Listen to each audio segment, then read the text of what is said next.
I wasn't recording at all. But anyways, you guys, I said I was gonna do a get ready with me, but I'm about to roll up first because oh my god, I'm just so fucking irritable today. I'm just trying to turn my whole day around, you guys. I fell into like a mini depression, honestly. I had like a couple breakdowns for a couple days, and I was just walking around like just smoking around and shit, you know. I was getting into a whole little routine. My house is a mess. I just hate when I get like this. I know I keep saying that I'm gonna stop. I'm not playing, like I do have to stop, but it like, okay, I'm gonna tell you guys what happened. So I'm gonna tell you guys the whole story. Fuck it, I don't care anymore. Like, if you watch my videos, you guys know that I came here when I was little to the United States with my parents, and I don't have papers. I'm not a citizen, basically. When I got with my wife, a little bit after, like, she asked me to marry her, and I said yes. She helped me, like, fix my citizenship status so I could be here legally. Let me tell you, that's a very, very, very long process, and it also just depends on, like, your case. Like, it's different for everybody. We started the process, I want to say like 6 months to a year after we got married. We always wanted, like, we don't have kids, like I only have, at the time I only had one dog, and we were like, oh, it would be fun if we were able to travel, but like I want to travel like outside the country, like, and I can't because, you know, I don't have papers. So we started the process, yada yada yada, taking forever. Before that, I was not here like, oh, hella illegally. I was here on DACA. Why isn't this fucking sticking? He told us that I might have to ask for like the pardon, which is, the pardon is like asking for forgiveness from the US, saying, you know, sorry for coming here illegally. And usually when you have to ask for the pardon, they'll give it to you, but before giving it to you, they usually say like, you gotta stay in your home country for like XO years, you know, like they don't give the same years to everybody. It depends on different types of things, and sometimes it just depends on like who you get. Like, there's a lot of racist people, you know, and they try to keep people out of here just because of the race, you know. It's just scary for me because, dude, like, I came here, like, my parents brought me here. I came here when I was a kid, like, I didn't have no fucking choice, you know what I mean? So it's like, why are you making it so hard for? We thought we were gonna have to ask for the pardon, or I was gonna have to ask. Even just hearing that I was gonna have to do the interview over there, I was nervous because, like, anything could happen, you feel me? Like, a lot of people's like, no, you're gonna get approved, like, don't worry, you're gonna get approved, like, you have a clean record, you know, like, no tickets, no nothing, like, you're gonna get approved. Even if it's like a 99% chance, like, you're gonna get approved, it's still scary because it's still that 1% chance that you're not gonna get approved. And then I'm stuck over there. Like, if I do the interview in Mexico, I don't know nothing. And of course, at the time, I'm thinking like, whoa, I have family over there. I really didn't want to go over there because I didn't want to see my uncle, the one that sexually abused me. So that was the most nerve-wracking thing for me. And when I first heard that I had to go, and that was like 2 years ago, or you're gonna have to go to the interview in Mexico, and if it comes to worse, you know, like, they're gonna deny you, you don't have no way back over here. I'm thinking like, you guys, my whole life is here. Like, I don't know nothing else. I know Spanish and everything. I don't even know how to tell like the pesos, all that shit, you know. Plants got ruined. I'm irritated again.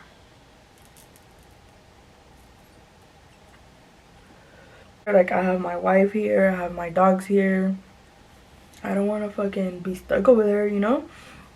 And we knew someone that had barely gone through like an interview, and her case is way different than mine, but like I said, it's just thinking about it, you know, it's just fucking scary.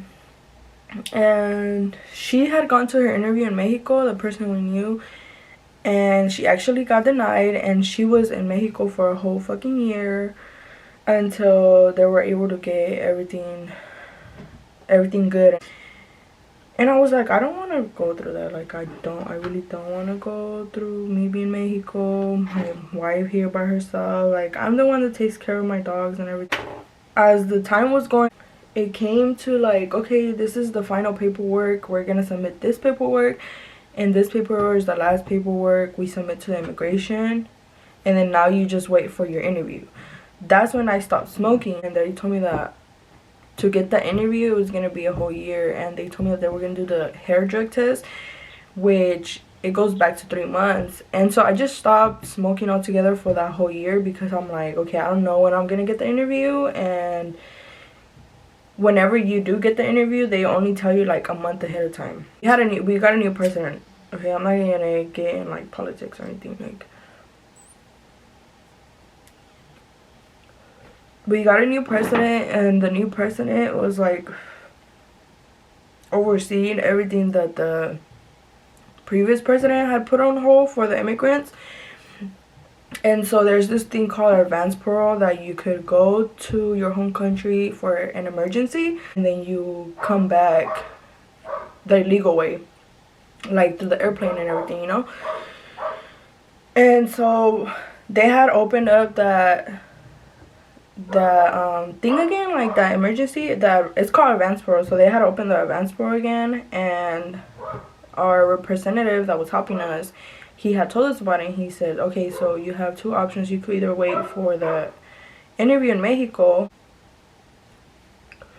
or you could leave out of the country in an emergency and go visit someone that's really ill, that you know, someone you're close to. Like, if you have family over there, you will go out the country and you will come back legally, and then you'll be able to do the interview in the United States. Like, you will not, when your interview comes, like, you will not have to go to Mexico for it.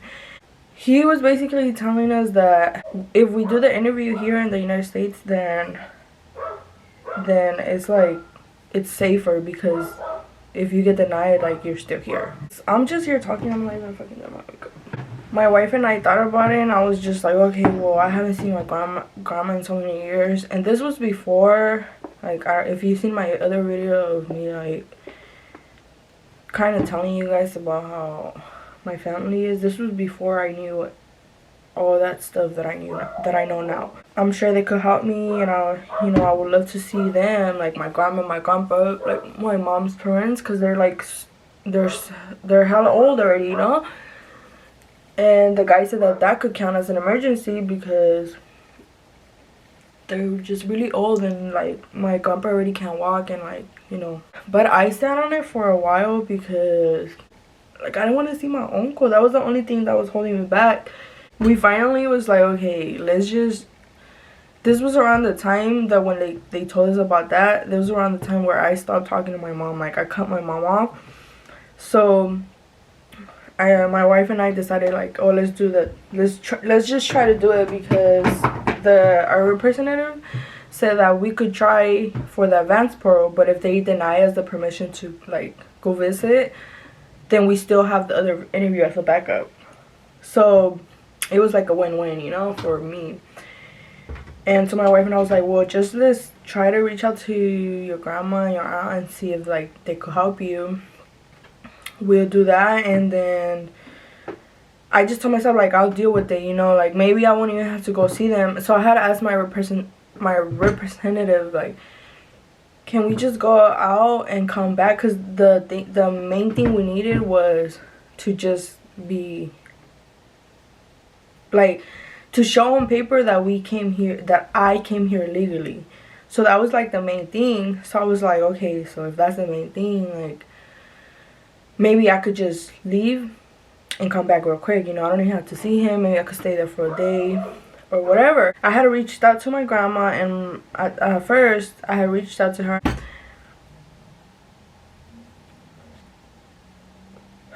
Well, I told her like that I wanted to keep more in contact with her, and I really did, because I had so much like trouble actually reaching out to her for a long time. And that's another reason why like the process got so backed up, because I was like, I don't, like, I'm not the type of person to reach out to someone and ask for favors but I never talk to them. Like, you know what I mean?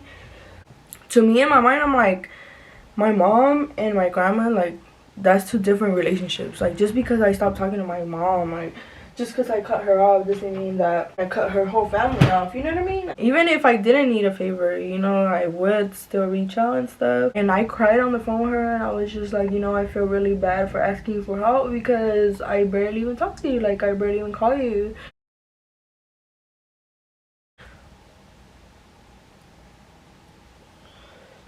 And I had called and asked her for help, and I told her, this is, I just wanted to run this by you before I told my representative that yes, we wanted to try this, because I wanted to ask for your permission first. I told my grandma. She had said yes, like, I'll call you back and I'll let you know what he says.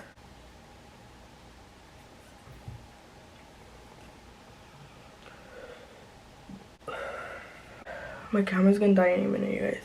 Then the second time I called her, I was just so excited to call her, like, to be on the phone with her. At least, even for a little bit, you know? You guys, I don't even know if I'm doing this soap thing right. But whatever. Watching my eyebrows get all soapy right now. I'll be dying.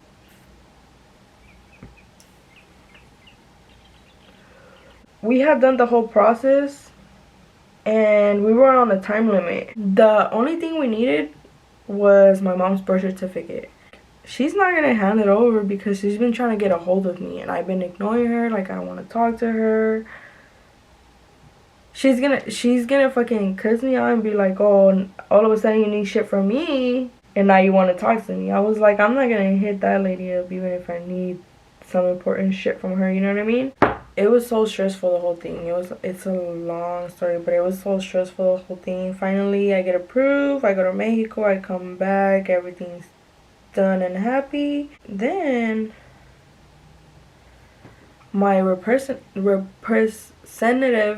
I can't say that word, like, y'all know what I mean, but he ends up telling us that he's no longer gonna be working where he's at, and that he's no longer gonna be representing us. And we were so excited because we really liked him, but he said that his boss was gonna be in charge of, like, getting a new representative. But before he left, he met with us, he told us that, and then he also, like, updated us on where our case was. So basically all I had to get was, like, a different permit, like a different work permit, which is basically the same as DACA but a different name. So he told us that that's what I would be applying for next time I meet with someone, and I just doing the last of the paperwork to get an interview. But that the interview here in the United States, I could still have the one in Mexico if I want. Because that one, he said that, like, you should be getting it any minute now. But if you want to do it here, still be your interview, you won't get into from, like, 8 months to a year still. So I was like, well, if it's safer, then fuck it, I'll just wait another fucking year, you know? So he was like, so when you meet with the new representative, like, that's the paperwork you'll be filing. And after you file that paperwork, all you'll be doing is waiting for your interview date. And you won't get that until 8 months to a year. So I was like, alright, bet. All we have to do now is wait till we get a new person and then file paperwork. And so I started smoking, you guys, because of that. Because I was like, my interview is not going to be from 8 months to a year. So by that time, like, I'll stop.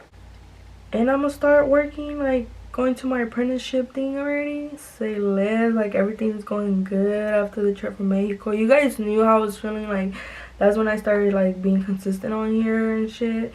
And then I got a letter from immigration, and it was for the interview, because remember I told you guys that he said that I should be getting my interview in Mexico any day now. I have this email, and then, you know, I told my wife about it, and I was like, can you email the guy, like, the supervisor at the place, and tell him, like, when are we gonna get a new person, because we have an email that we need to reply to.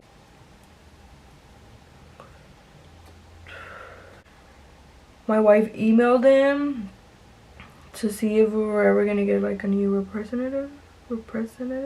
a new person. And before our old representative left, he left us with like his personal information. So he was like, just let me know if you guys needed help with anything. My wife was on my job while she got the call, and she's talking to him, and he's like asking her. He's been like kind of like a dick. Like, of course, like when you're doing like a legal process, like you have a lawyer or someone that's representing you, because you don't know the like fancy shit for like the fancy talk for that, you know, like you don't know what the documents are called. Like every document has a different fucking name. He's like asking her like, okay, what paperwork like do you have to, like, did you leave off with your old representative? And mind you, he was the supervisor for our old representative.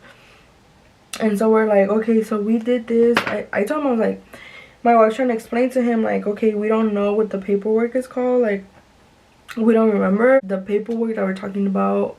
It was for this, so he should know. He's like, oh, okay, you know, like, and I knew he knew.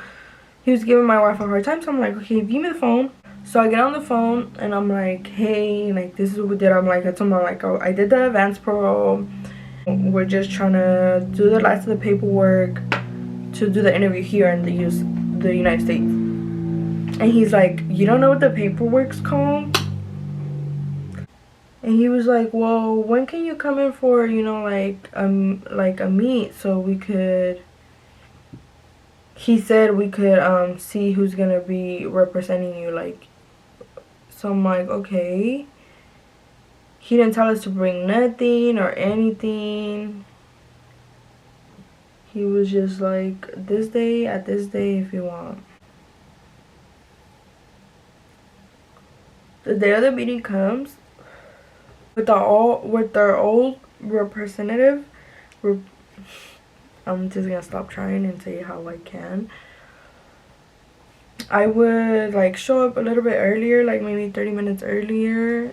Sometimes I would wait and he would take me, like, if my appointment was at 4, I would go to at 3:30, and sometimes he would take me like right at 4, so I just wait those 30 minutes, or he would take me early. I had my appointment at 4 with him, with the supervisor, and I went in at 3:30. We were waiting till 4. We were there. I wasn't really tripping because I was like, okay, like, I came early, you know, if you don't have to take, even if you don't have anyone, you don't have to take me, you know, early. My appointment was at 4. 30 minutes past 4, we're still sitting there. And I'm like, okay, now I'm getting irritated. Someone comes up. And he's like, he calls my name, and I'm like, okay, finally. So we walk inside, we go to his office. We start doing, you know, the appointment. He was asking me questions that, like, I get asked a lot, you know, going through this process. I get asked a lot, like, do you have a criminal record? Have you ever been arrested? Have you ever been to court? Have you ever been this? Do you have any tickets? Like, you know, all that kind of shit. So I didn't find it nothing weird. He was asking me all that, but I was like, okay, we're starting paperwork already? Okay. He was asking us for some paperwork that we knew was in our file from, like, being with them so long. It's in my file. If you just, like, look in my file, it should be in there. Okay, I don't know, but just in case bring it. So I'm like, okay. When we first went in there, he's like, how's your mom? And I'm like, I don't know, I don't talk to her. In my head, I'm like, what the fuck? Who, like, he's the one that, like, helping out my brother's case, because my other brother has to go through the same process as me. And it was a whole ordeal about my mom going over there, and just, it was messy. And I was helping my brother, and she just got in the way, and I wasn't able to help him no more. Just a weird, like, I just found it weird for him asking me, how's your mom, when, like, he had never seen us together. So it's like, how do you know she's my mom?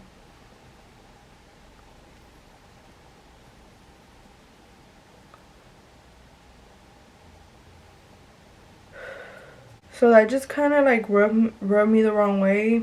I guess like for low income people there, they waive the fees, or if you've been with them for like a long time, sometimes they tend to waive the fee. So he's seen that our old representative waived some fees for us for the new paperwork, and he was basically complaining about that, saying that he doesn't know why the other guy waived the fees, because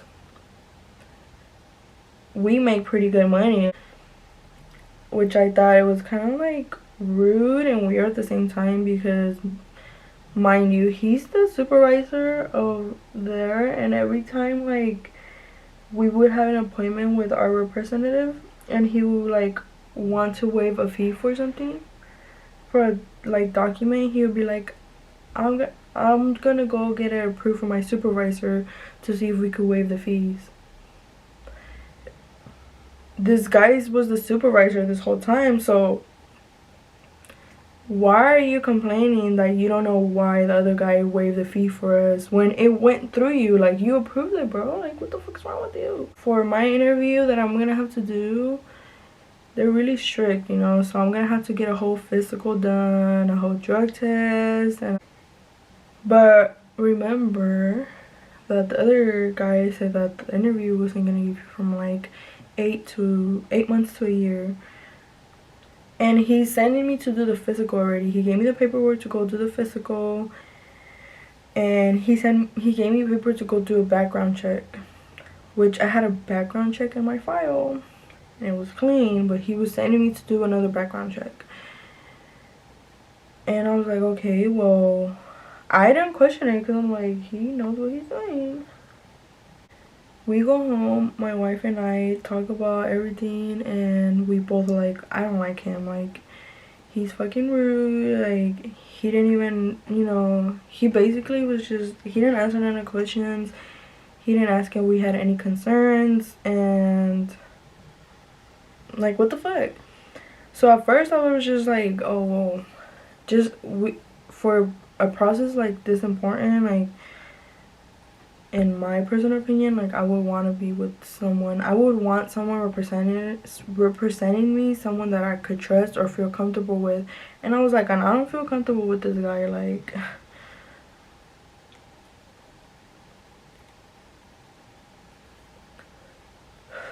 if you're immigrant and you're going through a immigration process like this, like, you really have to be careful who you talk to and like what they tell you, and you have to go look for second opinions, and you have to ask a lot of questions because motherfuckers will fuck you over. I call the other guy, like our old representative, and we tell him like, do you know anywhere else we could go, because we don't feel comfortable with this new guy that's representing us. Like, we don't, you know, we would rather much go somewhere else. Like, it's already the end of our case, like, you know, whatever. And the guy basically like set up a meeting with us, and we were like, yay. So we met with him yesterday.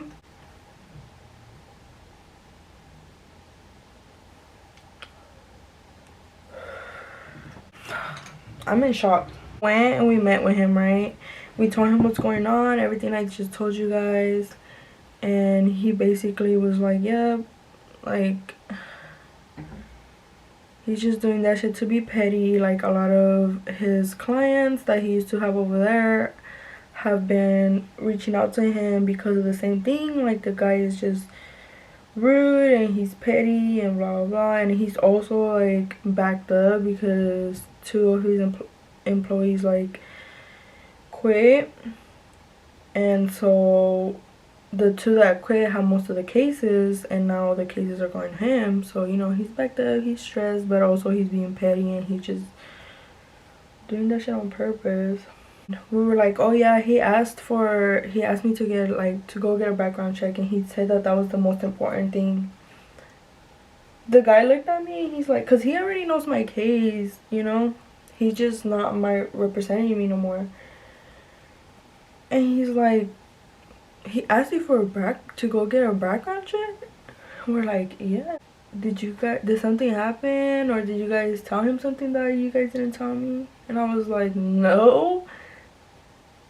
He's like, so like your criminal record's still clean like the last time, right? Now, like when we first got it, right? And I was like, yeah.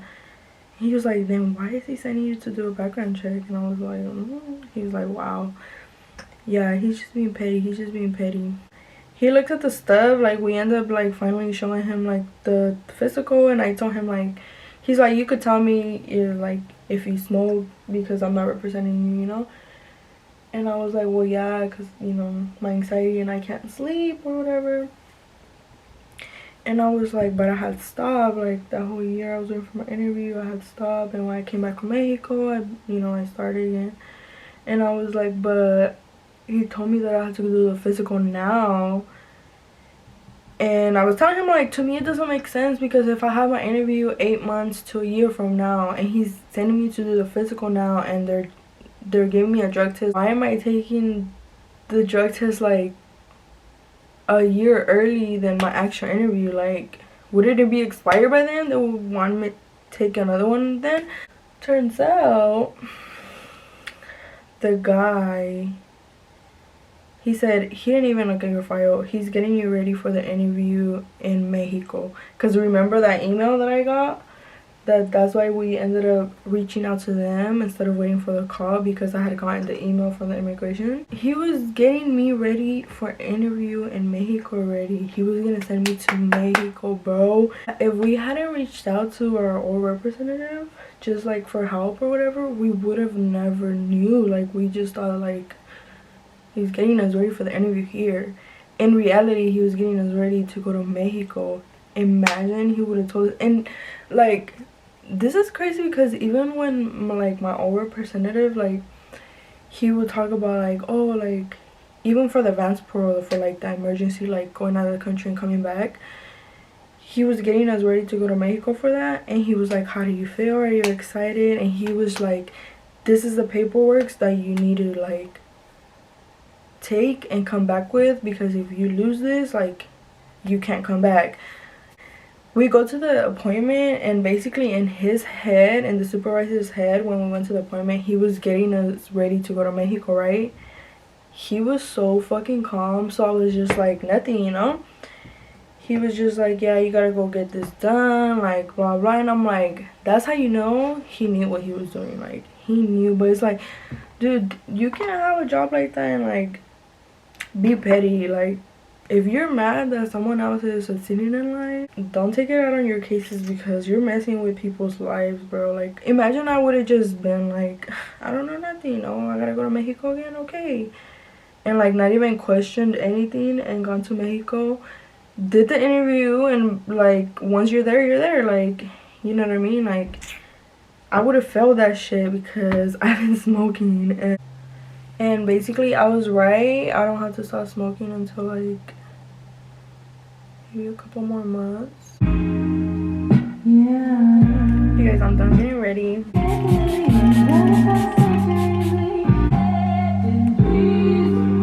Chopper more younger, Glock stand like it's full something. Went to war with only 4 homies. Big bankroll. Those for niggas crossing like they AO. Facts, stop playing, bitch, you fucking with a rich nigga.